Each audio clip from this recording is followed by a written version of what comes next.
প্রিয় দর্শক, আসসালামু আলাইকুম। আপনাদের চাহিদা মতন আমরা কিছু হিটাসি ব্র্যান্ডের পুরাতন প্রজেক্টরের মডেল বিক্রি করা হবে। প্রজেক্টরের মডেল 3030, 3041, 3042 এমনকি 303 বিভিন্ন মডেলের প্রজেক্টর বিক্রি করা হবে।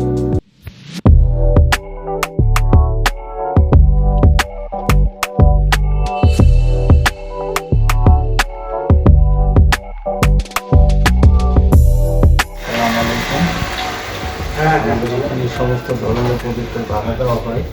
আপনার যদি কোনো রকম ভাড়ার প্রয়োজন হয় প্রজেক্টর, তাহলে আমাদের সাথে যোগাযোগ করবেন। আমরা স্বল্প মূল্যে ভাড়া গোলশান থেকে কম